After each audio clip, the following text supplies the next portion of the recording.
नमस्कार, बहुत स्वागत है आपका। आप देख रहे हैं जी बिजनेस। मैं हूं अनीता। आइए रुक करते हैं खास पेशकश का। क्या आप सालों से ओबेसिटी यानी मोटापे के शिकार हैं? तो ये आपके दिल की सेहत के लिए खतरनाक हो सकता है।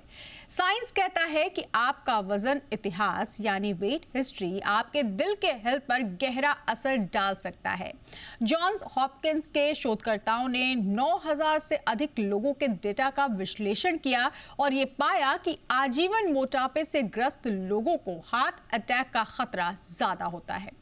तो इसी पर चर्चा करते हैं और चर्चा में जुड़ने के लिए हमारे साथ हैं senior cardiologist doctor Anurag Mehrotra और साथ ही public health expert doctor Sameer Bhati और डाइटिशियन डॉक्टर रिद्धिमा खमेसरा। बहुत स्वागत है आप सभी का। डॉक्टर रिद्धिमा, सबसे पहले आपसे जानना चाहेंगे, क्या वजन का किसी तरह का संबंध और लंबे समय तक रहना हार्ट अटैक जैसी गंभीर परेशानी से है? आप सरप्राइज्ड होंगे। एक्चुअली 1.5 बिलियन लोगों का एस्टिमेट है 2025 से 26 तक मोटापे से ग्रस्त होने का, जिसके कारण हमने नोटिस किया अबाउट 85% जो कार्डियक डिजीजेस के कारण डेथ होती है, कहीं ना कहीं उसमें ओबेसिटी रिलेटेड है। सो अगर आप ऐसे एस्टिमेट लगाएं, आप अपना बीएमआई खुद भी घर पे कैलकुलेट कर सकते हैं। उसका तरीका होता है केजी ओवर मीटर स्क्वायर, यानी आपका जो वजन किलोग्राम्स में है उसको आप डिवाइड करिए, आपकी हाइट इन मीटर स्क्वायर से आप निकालते हैं तो वो आपका बीएमआई आता है। अगर आपका बीएमआई 25 तक है तब इतना सोचने की बात नहीं है, पर अगर 25 से 30 है तो थोड़ा सा हमें सोचना पड़ेगा। उसमें आप अपने लाइफस्टाइल को एक्टिव करिए, बेसिक डाइट मॉडिफिकेशंस करिए। लेकिन अगर आप 30 से ऊपर जा रहे हैं तो आप उतना ही प्रोपोर्शन में अपने हार्ट को प्रॉब्लम दे रहे हैं। आपका वजन, आपकी ओबेसिटी और आपका बीएमआई डायरेक्टली आपके हार्ट को इंपैक्ट करता है, मतलब ये डायरेक्ट प्रोपोर्शन का केस है। अब अगर आपका बीएमआई 30 से 35 के बीच में है तो हो सकता है कि आपको डॉक्टर्स फार्मास्यूटिकल हेल्प लेने को कहें along with diet and lifestyle. लेकिन अगर आपका बीएमआई 35 से 40 के ऊपर है तो कई बार डॉक्टर्स, क्योंकि आप मॉर्बिड ओबेसिटी से सफर करते हैं, तो कितनी बार डॉक्टर्स आपको बिरियाट्रिक का भी रिकमेंडेशन देते हैं। इवेंचुअली मैम, आप मानेंगे नहीं कि ओबेसिटी और सीवीडी, क्रॉनिक वैस्कुलर डिजीजेस का डायरेक्ट रिलेशन है। तो कहीं अगर हम अपने को ओबीस समझते हैं और हमें प्रॉब्लम से कर रहे हैं, please consult your health practitioners and take proper opinion and help. यानी मोटापे का सीधा संबंध है दिल की सेहत से। डॉक्टर अनुराग, किस तरह के केसेस आपके सामने अब तक आते रहे हैं ओबेसिटी से जुड़े हुए जो कि हार्ट अटैक की बड़ी वजह बने? ओबेसिटी अभी जो बोल रहे थे doctor, it is lifestyle problem. लोग देख रहे हैं कि सारे रिस्क फैक्टर्स जो हार्ट को लेके हैं बढ़े हैं। इनफैक्ट 95 से अगर अब तक का देखा जाए तो 3 टाइम्स नॉन कम्युनिकेबल डिजीज, उसका मतलब ये है कि heart, diabetes, blood pressure, obesity, cancer, ये सारी चीजें बहुत ज्यादा बढ़ी। ओबेसिटी का इंसिडेंस इस समय बढ़ता जा रहा है। इंडिया में खासतौर से बहुत ज्यादा है। More than 1/3 population is obese. कुछ स्टडी में तो बहुत ज्यादा बताया गया है। और ये भी देखा गया है कि obesity is no longer, I think ये पहले कहते थे एफिलिएट क्लास उसमें ओबेसिटी होती है, it is no longer true. Obesity का असर हर क्लास को हो रहा है, इवन लोअर क्लास में ज्यादा हो रहा है, लोअर सोशियो इकोनॉमिक स्टेटस में ज्यादा हो रहा है। ओबेसिटी अपने आप में एक बीमारी भी है और एक इस चीज का जो है लक्षण है कि आपके शरीर की मेटाबॉलिज्म ठीक नहीं है। आपके ओबेसिटी अपने आप में, चाहे ब्लड प्रेशर हो, चाहे शुगर हो, इन सब का जनक भी है। एक बोलते हैं इंसुलिन रेजिस्टेंस, वो बेसिक फैक्टर होता है जिसके बाद ये चीज जुड़नी शुरू होती है। अब इसके कारण क्या है आजकल बढ़ने के में? इसमें सारे कारण हैं। सबसे पहली बात तो एक जो आता है कि फैमिली, कुछ फैमिलीज में ज्यादा होती है, लेकिन फैमिलीज में जो जेनेटिक एस्पेक्ट है वो तो है ही है, लेकिन फैमिली की जो हैबिट्स हैं वो भी इंपॉर्टेंट है। एक फैमिली में जो हैबिट्स है वो कॉमन होगी तो इसको बढ़ाती है। जैसे खाना किस किस्म का खा रहे हैं, फैट कितना कंटेंट है, कितना रेस्ट कर रहे हैं, कितनी एक्सरसाइज कर रहे हैं, किस तरह का क्लास में लाइफ जी रहे हैं। उसके बाद आता है बाकी कारण क्या है। ऑब्वियसली लाइफस्टाइल सबसे बड़ा फैक्टर है। हम लोग सीडेंटरी हो गए हैं, हमारी जो डाइट है डिस्टर्ब हुई है, प्रोसेस्ड अल्ट्रा प्रोसेस्ड फूड बहुत ज्यादा खा रहे हैं, फैट कंटेंट, शुगर कंटेंट और सॉल्ट कंटेंट हमारी डाइट का बहुत बड़ा है। हमारा जो एक्सरसाइज है कम होता जा रहा है, एक जगह लगातार बैठे रहते हैं। उसके अलावा जो हमारा रिस्क फैक्टर्स हैं वो जो बढ़ते जा रहे हैं, उस ये सारी चीजें एक दूसरे से मिली हुई हैं, कैस्केडिंग इफेक्ट होता है, जिससे जो चीज बढ़ती है, कोई एक चीज बढ़ेगी तो दूसरे को अफेक्ट करती है। लाइफस्टाइल के अलावा, एक्सरसाइज के अलावा, डाइट, जो लाइफस्टाइल में डाइट और एक्सरसाइज के अलावा जो इम्पोर्टेंट फैक्टर्स हैं उसमें lack of sleep, stress, over consumption of liquor, उसके अलावा जो आपकी कभी कभी कुछ मेडिसिन भी होती हैं या कुछ कंडीशंस होती हैं जिससे भी बढ़ती है, जैसे कि हाइपरथायराइडिज्म होती है, कुशिंग सिंड्रोम्स होती है, या कुछ मेडिसिन जैसे कुछ एंटीसाइकोटिक, एंटी एपिलेप्टिक्स हैं, और ये इस तरह की जो मेडिसिन स्टीरॉइड्स हैं, ये सब बढ़ाती हैं। लेकिन मोटे तौर पे सबसे इम्पोर्टेंट कारण जो है वो लाइफस्टाइल में चेंज, चाहे वो डाइट हो, चाहे वो एक्सरसाइज हो, चाहे वो स्ट्रेस हो, चाहे वो हमारी फ्रीक्वेंट हैबिट ऑफ मेडिसिन लेने। बिल्कुल। तो डॉक्टर अनुराग समझा रहे थे कि मोटापा जो है वो दिल की सेहत से सीधे तौर पर जुड़ा है। कई केसेस आते रहे हैं और सबसे बड़ी वजह जो मोटापे की होती है वो लाइफस्टाइल में चेंज है। इसे सबसे पहले सुधारने की ज़रूरत है। लेकिन सवाल ये उठता है कि बहुत से ऐसे लोग हैं जो अपने मोटापे पे कंट्रोल करने की कोशिश करते हैं, वज़न को कंट्रोल कर लेते हैं। क्या ये वज़न कंट्रोल करना दिल का जोखिम भी तुरंत कम कर देता है डॉक्टर समीर? देखिए, सबसे पहले हमें ये जानना ज़रूरी है, जैसे आज का हमारा अवेयरनेस का टाइटल भी है, कि जो मोटापा है वो कैसे हमारे हार्ट डिजीज़ से कनेक्टेड है। अभी जो ICMR की रिसेंट स्टडी भी आई थी कोविड के बाद, उसमें भी इस चीज़ को लेके एस्केलेट किया गया था। WHO भी कई बार अपनी रिसर्च में ये बता चुका है कि भारतीयों के अंदर एब्डोमिनल ओबेसिटी ज़्यादा देखी जाती है। मतलब ओवरऑल वो ओबीज नहीं है, हम बाकी यूरोप की बात करेंगे तो वहाँ ओवरऑल ओबेसिटी ज़्यादा दिखी जाती है। भारतीयों के अंदर पेट, बेली फैट ज़्यादा दिखता है, सेंट्रल ओबेसिटी ज़्यादा दिखती है। तो यहाँ पर ये समझना ज़रूरी है कि ऐसा नहीं है कि आप ओवरऑल ओबीज हैं या आप वैसे स्लिम हैं पर आपका बेली फैट ज़्यादा है। अगर आपका बेली फैट ज़्यादा है तो उतना ही आपको रिस्क है जितना अगर आप ओवरऑल मोटे हैं और ओवरऑल आप ओवरवेट हैं। एक जो दूसरी सबसे बड़ी चुनौती देखने को आ रही है भारत में भी, खास तौर पे हम देखें कि ऐसा नहीं है कि पर्टिकुलरली एक कोई सेगमेंट अफेक्टेड है। हम पहले बात करते थे कि खाली मेट्रोपॉलिटन सिटीज़ में हम देखते थे कि थोड़ा हमारा जो ओबेसिटी है, ओवरवेट की जो प्रॉब्लम है बढ़ रही है, पर अब ऐसा कुछ भी नहीं है। हम अगर गांव के अंदर देखें, सेमी अर्बन एरियाज़ में देखें, इवन हम स्कूल्स के अंदर भी देखें, हमारे जो किड्स हैं, आपने देखा होगा कि बच्चों में भी चाइल्डहुड ओबेसिटी काफ़ी ज़्यादा बढ़ गई है।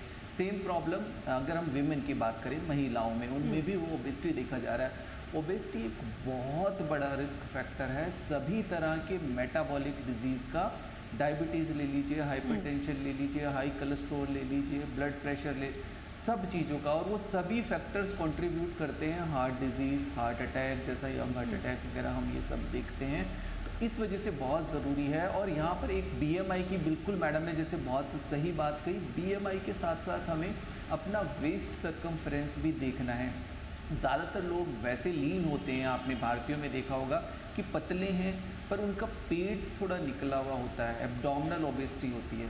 तो यहाँ पर हमें ये समझना ज़रूरी है कि हमने एब्डोमिनल ओबेसिटी को भी अपना कम करना ज़रूरी है। और जिस तरह से हम टेस्टिंग करते हैं, आजकल स्लीप एपनिया काफ़ी ज़्यादा बढ़ गया है। तो अगर आप ओबीज होते हैं, आपका वज़न ज़्यादा होता है, तो स्लीप एपनिया होने का भी एक काफ़ी बड़ा रिस्क बढ़ जाता है। और स्लीप एपनिया भी लिंक्ड है आपके हार्ट डिजीज़ से। और ज़रूरी नहीं कि आप ओबीज हैं, आप डायबिटिक नहीं हैं, तो आप प्री डायबिटिक होने की संभावनाएं ज़्यादा बढ़ जाती है, आपका फैटी लिवर होने की संभावनाएं, ये सारी रिसर्च शो करती है कि भारतीयों के अंदर फैटी लिवर काफ़ी ज़्यादा देखा गया है। भारतीयों के अंदर हाई कोलेस्ट्रॉल ज़्यादा देखा गया है। भारतीय प्री डायबिटिक ज़्यादा देखे गए हैं, प्री हाइपरटेंसिव छोटे शहरों में ज़्यादा देखे गए हैं।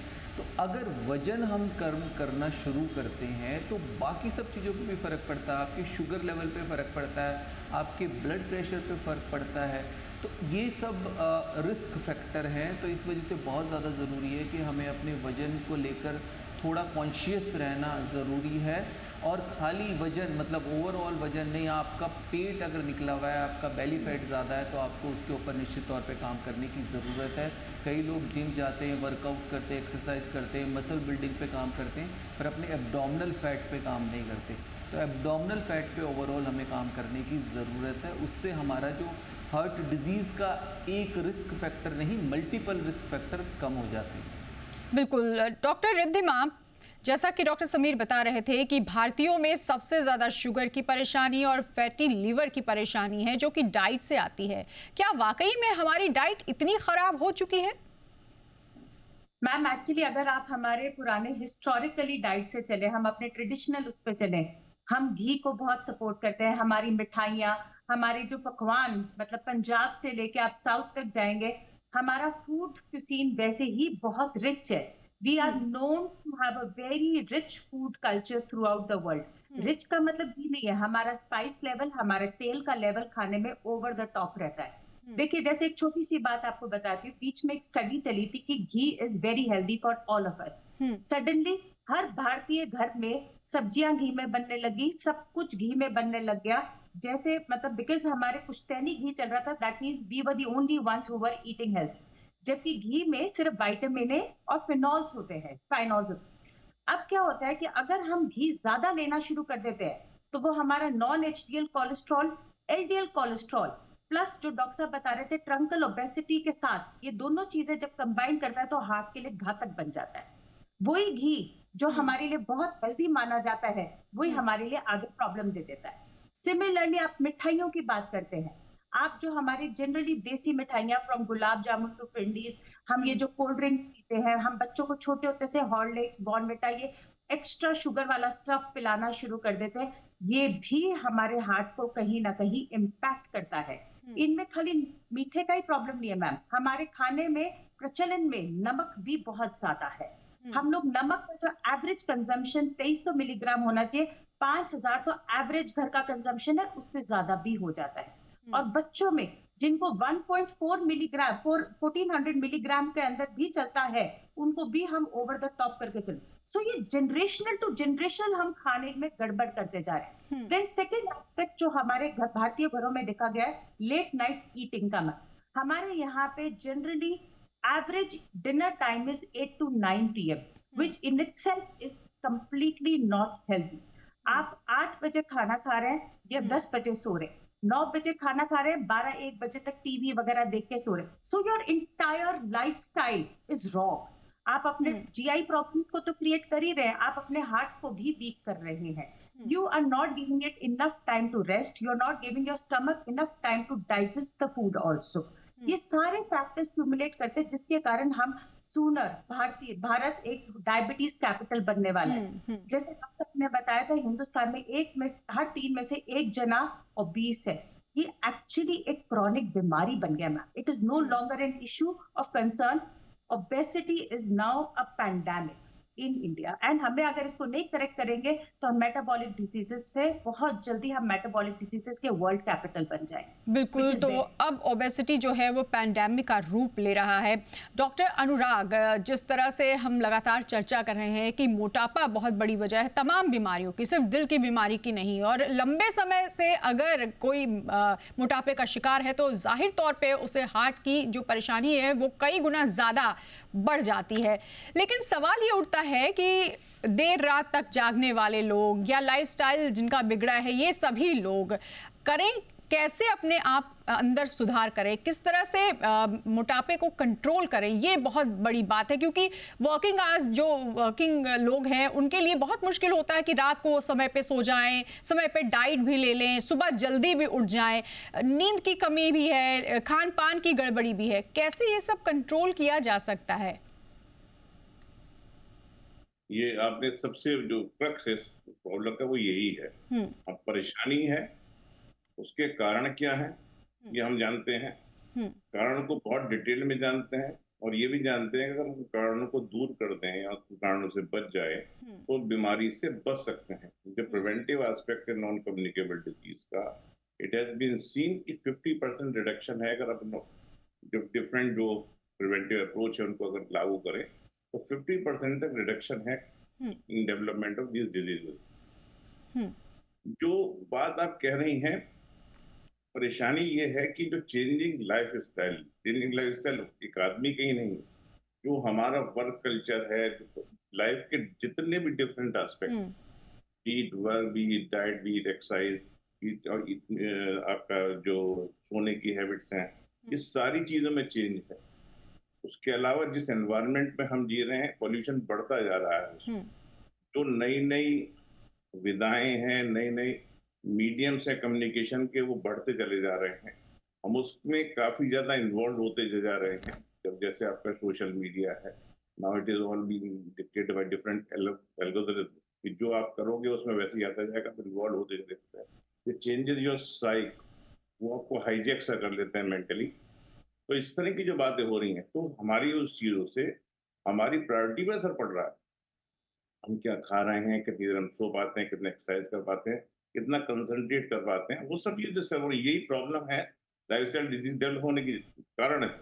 अब होता है, सबसे इम्पोर्टेंट चीज है कि कोई भी आपको काम करना है, कुछ भी करना है, तो आपको सबसे पहले एक सेल्फ कंट्रोल और एक सेल्फ डिसिप्लिन, कि हमारे लिए क्या ठीक है ये जाने, उस पर स्टिक करें। जो अभी बात हो रही थी कि इंडियन डाइट इस तरह का है, इंडियन डाइट खराब इतनी नहीं है, तो मीठे पे क्यों जाते हैं? Traditional Indian diet is good, लेकिन जो उसमें चेंज आ गए हैं, जो है उनको हटने जरूरी है। मेन परेशानी इंडियन डाइट नहीं है, इसमें मेन परेशानी है जो प्रोसेस फूड, जो बाहर का खाना है, जो हम खा रहे हैं। पहले ऑकेजनली बाहर हम लोग खाते थे, अब डेली बाहर का खाना होता है। बाहर के खाने में क्या क्या कंटेंट है, उनको टेस्ट फूड एडिटिव वो डालते हैं कि टेस्ट एनहांस हो। उसमें सॉल्ट ज्यादा है, शुगर ज्यादा, सारी बातों में घी ज्यादा है, सभी कुछ है। उसकी फ्रीक्वेंसी इतनी ज्यादा बढ़ गई है, उस पर डिपेंडेंट हो गए हैं। यही नहीं कि अपर क्लास हो, जो फूड एग्रीगेटर्स आ गए, 24 आवर को फूड अवेलेबल है उसके साथ। जो लोअर क्लास है उसके साथ और बड़ी परेशानी कि उसमें पैसा लिमिटेड है, उसको खाना भी है उसमें, और टाइम भी उसमें नहीं है जहाँ काम कर रहा है। तो वो क्या खाता है? आप रोड साइड देखो, आप आजकल क्या हाल है, दाल होगा, आप उसमें अंडे हैं, चिकन, किस तरह का खाना वो मिलता है, किस तरह का घी यूज होता है, वी डोंट नो। और सबसे ज्यादा परेशानी इसलिए लोअर क्लास में ज्यादा हो रही है, चाहे ओबेसिटी हो, चाहे हार्ट डिजीज हो, चाहे डायबिटीज हो, चाहे ब्लड प्रेशर डिसीज हो। तो उसमें देखना कि कहाँ क्या, हर एक क्लास के लिए हमें एक अप्रोच अलग निकालनी पड़ेगी। उसमें इंडिविजुअल अप्रोच सबसे इंपॉर्टेंट है। We must have self discipline, we must have self control, we must have self goal की ऐसा है, ऐसे ही हमें स्टिक करना है। इवन योग में कहा गया, अष्टांग योग में यम नियम सबसे पहली शर्त है एक्सरसाइज है, बाकी प्राणायाम आगे जाने की, आपको ठीक हो उसके लिए। अगर वहीं हम ठीक नहीं है और हम एडजस्ट नहीं कर पा रहे हैं, और खासतौर से जो न्यूअर एनवायरनमेंट है हमारा इसमें, उसके लिए फिट नहीं हो रहा है। यानी जो भी चेंज आता है, जनरेशंस लगने एडजस्ट होने के लिए, ये तो एक जनरेशन, बल्कि इस समय तो इंटर जनरेशनल चेंज है।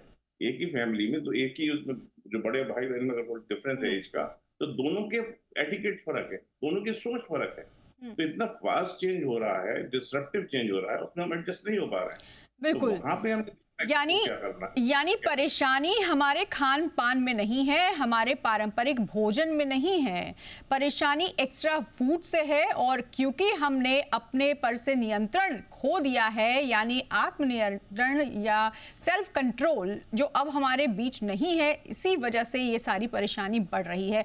डॉक्टर समीर, क्या एक्सरसाइजेस से, किसी तरह के व्यायाम से कंट्रोल किया जा सकता है? लंबे समय तक जो मोटापा है, ओबेसिटी है, उसको खत्म किया जा सकता है? बस एक चीज़ यहाँ पे ध्यान रखनी ज़रूरी है, ख़ास तौर पे वर्किंग प्रोफेशनल हो गए या हाउस वाइफ्स हो गई। कई बार देखिए महिलाओं का कहना होता है कि हम तो घर का काम करते हैं, पर एक्सरसाइज का एक राइट तरीका होता है। एक तो आप जब भी कोई भी किसी भी तरह की आप एक्सरसाइज शुरू करना चाहते हैं, तो रेगुलर आप उसको ज़रूर करें। आप वॉक कर रहे हैं, मसल को थोड़ा ट्रेन करना बहुत ज़रूरी है। भारतीयों के अंदर पुअर मसल हेल्थ देखा जाता है, तो थोड़ा वेट लिफ्टिंग भी बहुत ज़्यादा ज़रूरी है। थोड़े से आपको स्ट्रेचिंग वाली एक्सरसाइज बहुत ज़्यादा ज़रूरी है। हैवी कोई भी एकदम आप एक्सर्शन वाला करना चाह रहे हैं कि आपको मैराथन रन है, आपको जिम में हैवी एक्सर्शन वाली करनी है, वो करने से पहले अपना एक बार चेकअप ज़रूर करा लें।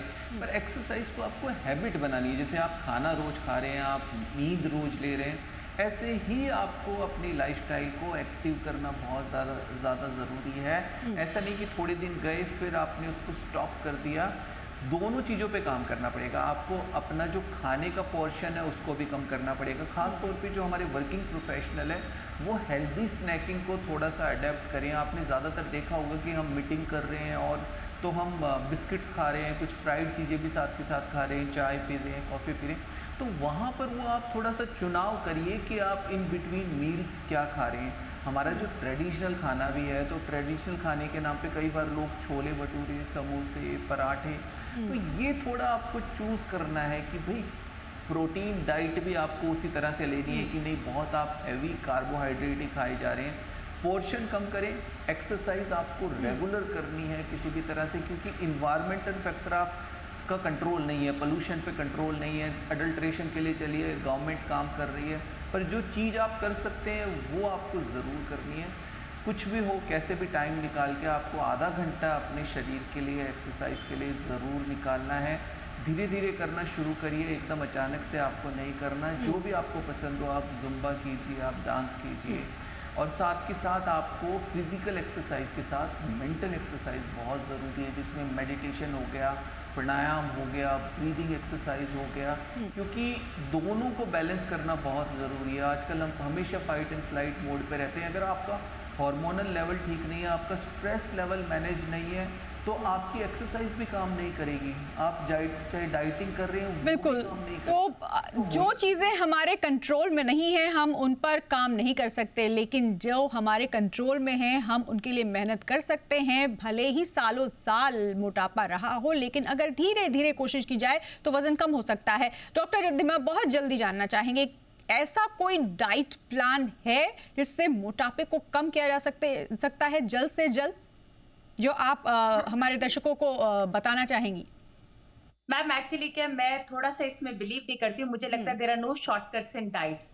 आपको हर चीज सिस्टमैटिक प्लान से चलनी ही चाहिए। आपका एक्सरसाइज, डाइट एंड आपका जो स्लीप है वो प्रॉपर होना चाहिए। आज आप सोचे कि मैं कोई ऐसा डाइट फॉलो कर लूं और मैं 10 किलो गिरा लूं and I will be okay, there will be other repercussions to it. इनको हम फैट डाइट्स बोलते हैं। मेरे हिसाब से सबसे पहला स्टेप है, first is discipline, second is portion control. मैं इसके साथ एक छोटा सा पॉइंट एक्स्ट्रा ऐड करना चाहती हूँ, which is called heart health के हिसाब से एसेंशियल ओमेगा फैटी एसिड्स का एक छोटा सा देसी नुस्खा ऐड कर रही हूँ मैं। 5 बादाम, 2 अखरोट भीगे हुए, ठीक है जी। 1 टीस्पून अलसी, आधा टीस्पून चिया सीड्स, आधा टीस्पून आपका हेम्प का सीड होता है जिसको हम भांग के बीज बोलते हैं, ठीक है। इनका पाउडर बना लीजिए। इसमें आधा चम्मच Honey, honey is also known for heart protection, ठीक है। एंड देन आधा टीस्पून देसी गाय का घी मिला के रोज सुबह एम्प्टी स्टमक करिए। ये आपके हार्ट के लिए एक देसी नुस्खा है। तो देखिए, डॉक्टर रिद्धिमा का भी ये कहना है कि कोई ऐसी डाइट या फिर किसी तरह के भोजन से बहुत तुरंत आपका वजन कम नहीं हो जाएगा। इस तरह के जो डाइट प्लान्स आते हैं वो बहुत ज़्यादा फायदा नहीं करेंगे, लेकिन कुछ ऐसी चीज़ें हैं जिनसे आप अपने मोटापे को भी कम कर सकते हैं और दिल की सेहत को भी बरकरार रख सकते हैं, बेहतर बना सकते हैं। बहुत शुक्रिया करेंगे हमारे मेहमानों का, डॉक्टर अनुराग, डॉक्टर समीर और डॉक्टर रिद्धिमा। बहुत शुक्रिया इस तमाम बातचीत और जानकारी के लिए।